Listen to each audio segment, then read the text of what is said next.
કાર્યાલય ખુલ્લી મૂકવું જઈ રહ્યા છીએ તો આપણે તાલીઓના ગડગડાટથી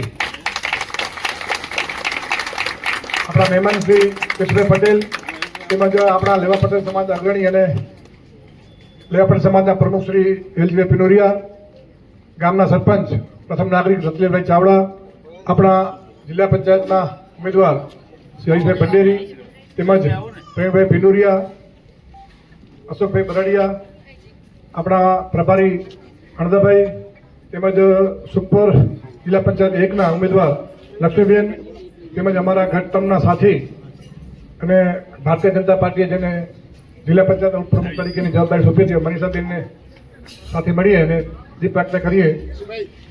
આજે સુપર જિલ્લા પંચાયત પૈકીના સુપર 2 સીટના મિર્જાપર મુકામે કાર્યાલયનું ઓપનિંગ થવા જઈ રહ્યું છે, તો લોકોને હું અપીલ કરીશ કે વધુમાં વધુ મતદાન થાય, વહેલી સવારે મતદાન કરી ભારતીય જનતા પાર્ટીને વધુમાં વધુ લીડ મળે એના માટે હું અપીલ કરું છું। લોકોનું તો બહુ સમર્થન છે, વર્ષોથી આ વિસ્તાર, આ સીટ ભારતીય જનતા પાર્ટીનો ગઢ રહ્યો છે।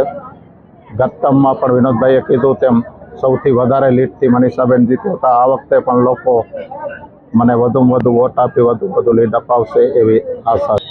આમ તો લગભગ છેલ્લા 30 વર્ષથી ગુજરાતની અંદર ભારતીય જનતા પાર્ટી શાસન છે, ત્યારથી ત્યાં સુપર જિલ્લા પંચાયત સીટ છે તે પણ હંમેશા ભારતીય જનતા પાર્ટી જીત થતી આવે છે। તાલુકા પંચાયતની 4 સીટો સુપર જિલ્લા પંચાયતમાં આવે છે, સુપર 1, સુપર 2, માનવવા 1 અને માનવવા 2। ગત ટર્મમાં જિલ્લા પંચાયતની અંદર અમારા સુપરના મનીષાબેન વેલાણી એને જે દાવેદારી કરી હતી એને લગભગ 11,000ની લીડ આ સીટ ઉપરથી મળી હતી, જે કચ્છમાં સૌથી વધારે જીત હતી। લાસ્ટ ટર્મમાં પાર્ટીએ મને સુપર 2ની સીટ ઉપરથી ઉમેદવારી કરવાની તક આપી હતી, એમાં પણ 2,992 લગભગ 3,000 મતોની લીડથી હું જીત્યો હતો, એ પણ ભુજ તાલુકાની સૌથી હાઈએસ્ટ જીત હતી। તો આ સીટ હંમેશા ભારતીય જનતા પાર્ટીની સપોર્ટમાં રહી છે અને હંમેશા લગભગ 90% જેટલા વોટિંગ ભારતીય જનતા પાર્ટી પક્ષમાં પડે છે। સુપર 1 અને સુપર 2, સુપર 1ની અંદર સુપર ગામ, સુપર 2ની અંદર 40% સુપરના મતો, 60% મિર્જાપરના મતો એ આવેલા છે અને માનવવા 1 જે માનવવા તેમજ કોડકી અને માનવવા 2માં માનવવા નવવાસ અને બારાસર એ ગામો આવેલા છે।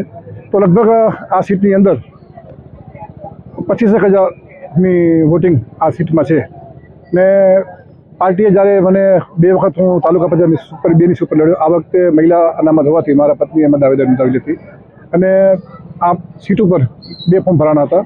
ભારતીય જનતા પાર્ટી વતી મારા પત્નીએ દાવેદારી કરી હતી અને એક કોંગ્રેસમાં દાવેદારી થઈ હતી, જેને લાસ્ટ વખત 2ને ફોર્મ ખેંચી લીધો, જેના કારણે મારા પત્ની બિનહરીફ થયા। મેં તમને જેમ વાત કરી કે આ સીટ હંમેશા ભારતીય જનતા પાર્ટી રહેવી છે। પટેલ 24 તમે પણ જોતા હશો કે જ્યારે વિધાનસભાની સીટ કે લોકસભાની જ્યારે મતગણતરી થતી હોય તો સૌથી હાઈએસ્ટ મત ભુજથી જે પટેલ 24 છે એ હંમેશા ભારતીય જનતા પાર્ટી તરફથી રહેલી છે। 30 વર્ષથી આ બધા ગામો હંમેશા ભારતીય જનતા પાર્ટી પરથી જોડાયેલા રહ્યા છે। આમ તો મિર્જાપર, સુપર કે માનવવા એ ભુજની બાજુમાં આવેલા છે।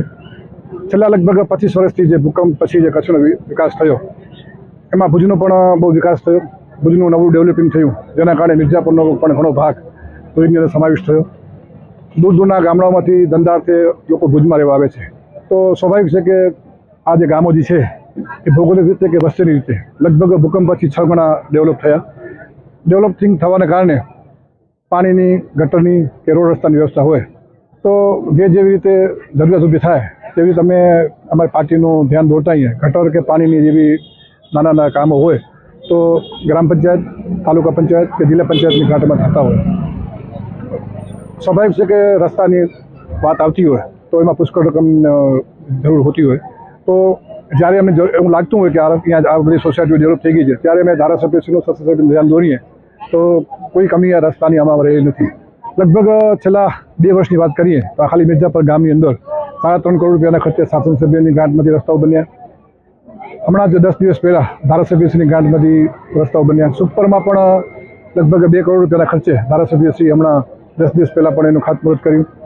સુપર આંગણવાડીની જે 4 નવી આંગણવાડી બની એનું પણ ખાતમુહૂર્ત કરી માનુકામાં પણ ઘણા બધા રસ્તાઓનો ખાતમુહૂર્ત થયા. તો વિકાસ તો એક એવી વસ્તુ છે કે તમે ગમે એટલું તમે કામ કરો છતાં પણ ભુજની બાજુનું છે, સ્વાભાવિક રીતે કે ડેવલપ થતું હોય હંમેશા રહેવાનું હોય, છતાં પણ અમે ધ્યાન દોરી અને જે અગ્રતા જે કામોની હોય એ પણ અગ્રતાના ધોરણે કામો લઈ અને અમે કામો બધા પૂર્ણ કરતા હોઈએ છીએ. મતદારોનું અપીલ કરીશ કે હમણાં લગ્નનો માહોલ છે અને ગરમીનો પણ માહોલ છે, તો જે શ્રમિક વર્ગ હોય જે કામ કરવા જતા હોય એ લોકો સવારે 7 વાગે મતદાન કરીને નીકળે. દુકાનવાળાઓ હોય તો એ પણ રવિવારનો દિવસ છે તો બપોરના ભાગમાં આવે અને સાંજે પણ 6 વાગ્યા સુધીનો સમય રાખેલો છે. તો આપણે નાગરિક તરીકે આપણે મતદાન કરું એ આપણો એક પવિત્ર ફરજ છે. તો હું મતદારોને અપીલ કરું છું કે જે ગત ટર્મમાં જિલ્લા પંચાયતમાં જે સૌથી વધારે લીડથી મનીષાબેન જીત્યા, આ વખતે હરીશભાઈ પણ એ જૂનો રેકોર્ડ તોડી અને વધારે સીટથી જીતે એવી હું લોકોને અપીલ કરું છું. જે રીતે આખા ગુજરાતમાં નગરપાલિકાઓ, મહાનગરપાલિકા, જિલ્લા પંચાયત, તાલુકાની ચૂંટણીનું જ્યારે પર્વ ઉજવાઈ રહ્યું છે એના ભાગરૂપે આજે ભુજ તાલુકાના સુપર જિલ્લા પંચાયતના સીટ નીચે 2 ગામ સુપર 1 અને 2 આ જિલ્લા પંચાયતનું મિર્જાપર ખાતે કાલે ઉદ્ઘાટન પ્રસંગે આજે થોડું મોડું થયું પણ છતાંય જે લોકોએ ઉપસ્થિત રહ્યા આજ કહે છે કે લોકોમાં ઉત્સાહ કેટલો છે. સ્વાભાવિક છે કે દેશના પ્રધાનમંત્રી નરેન્દ્રભાઈ છે, દેશમાં અને દુનિયામાં ભારતની આન બાન ને શાન વધારી છે, ત્યારે એના નામથી ગુજરાતના મુખ્યમંત્રી આદરણીય ભૂપેન્દ્રભાઈના કામથી અને લોકલ મિર્જાપરમાં તાલુકા પંચાયત પ્રમુખ વિનોદભાઈ હતા, એને પણ અમારા ધારાસભ્યના ભાગરૂપે આ વિસ્તારમાં એટલા બધા કામ થયેલા છે કે કોઈ આજ દિવસ સુધી મને લગભગ 12-15 દિવસ થયા એક ગામમાં જઉં છું, એક પણ ગામની ફરિયાદ કામ માટેની કે કેવા પણ પ્રકારની નથી.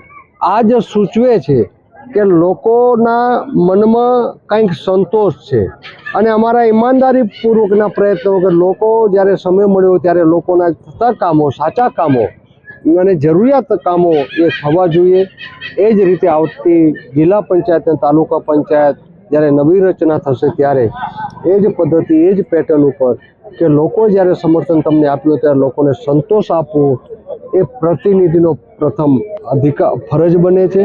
લોકોમાં ઉત્સાહ, લોકોમાં જે રીતે 26 તારીખની રાહ જોઈને વધારે મતદાન ભારતીય જનતા પાર્ટીના અમારા ઉમેદવાર જિલ્લાના ભાઈ હરીશબેન, લક્ષ્મીબેન અને હું માનું છું ત્યાં સુધી કચ્છમાં રેકર્ડ લીડથી જિલ્લા પંચાયત સુપર સીટ જીતશું.